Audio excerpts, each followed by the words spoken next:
Hi everyone, how are you doing? I'm doing fine.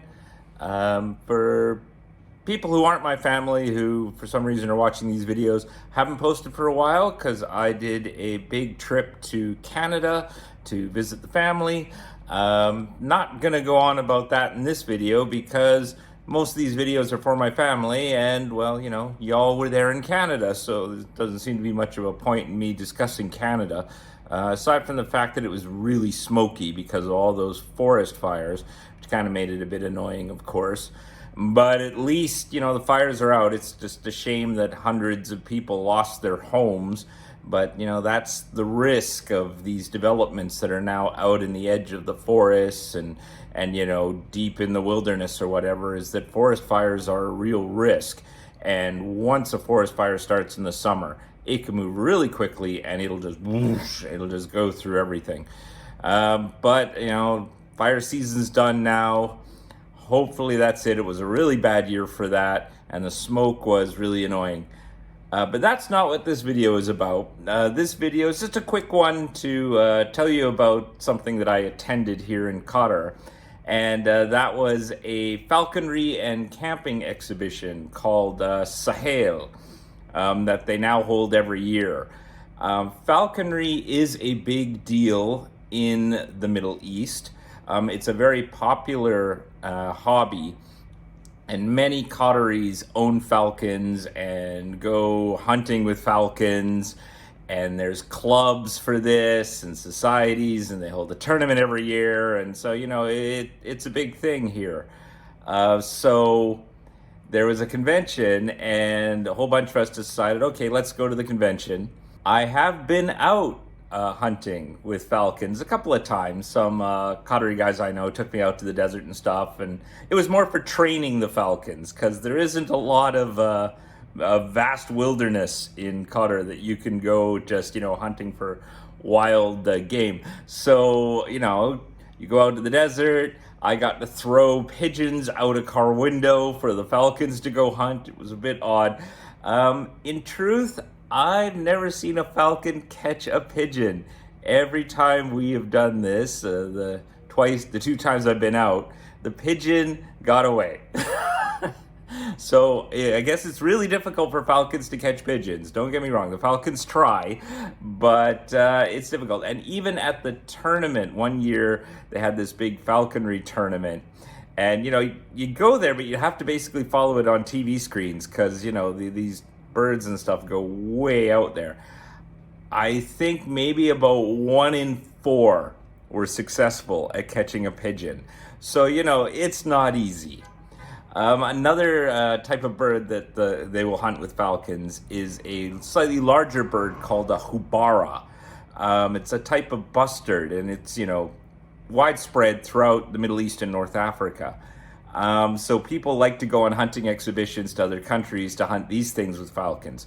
But they are also captively bred for hunting, and at the exhibition they even had live examples, and there, I guess, were farms where you could order hubara for your falcons to hunt.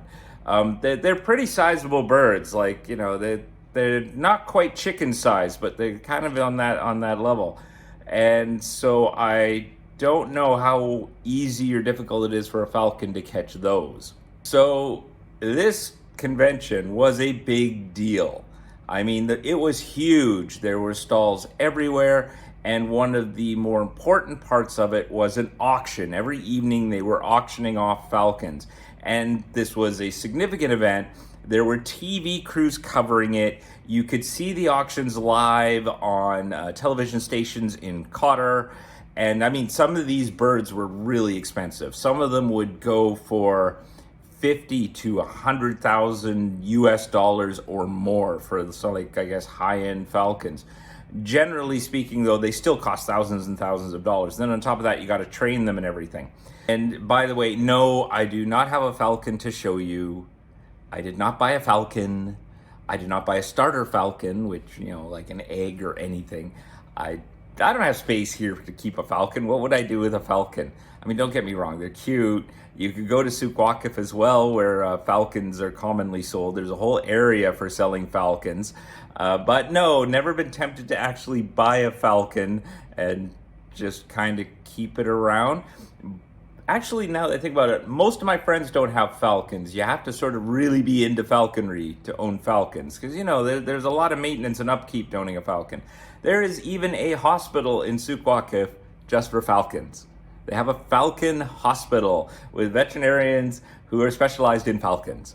Like, that's sort of how big this is as a hobby. Now, falcons and falcon accessories weren't the only things that were available. It was also a hunting, camping type thing, so there was plenty of things like guns and knives and, you know, camping accessories and tents and vehicles. You could buy like huge Jeeps and all sorts of stuff to, you know, all the bells and whistles for going off-road or whatever. Those were all there. It was kind of weird. And then you have these specialized falcon accessories. Like, for example, went to one stall and you saw these kind of weird upholstered stands. Well, those are actually falconry stands for your vehicle. You could put them in the middle and then your falcon can sit on them while you're driving, as demonstrated in this picture here.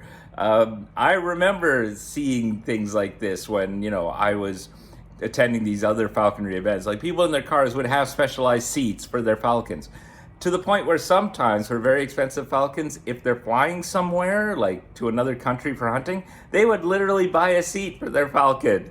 And then they'd like put, like, I don't know, there must be some kind of accessory where your falcon can sit on a airplane seat or something, and they'd bring that. It's crazy. Oh, and of course, this place was attended by thousands. So many Qataris. I also saw some other nationalities. There were Omanis roaming around. I saw a couple of Emiratis. I saw many Saudis, because falconry is popular in all of these countries. So there were tons of people there. It was a lot more crowded than I thought it would be. But, you know, that added to the fun of it, and it made it pretty exciting. That's it. That's all I had to say. That, you know, because of course a falconry convention isn't exactly something you would normally see in North America. So it's always kind of cool to see these sort of unique cultural things that are, you know, akin to the region that you wouldn't see anywhere else. So it was a great thing to go see. I didn't buy anything. I don't have a falcon. I'd need some kind of special permit to get a gun or other type of weapons. So there was no way I was getting that either. So yeah, that's it. And hope you all have a good day. Talk to you later.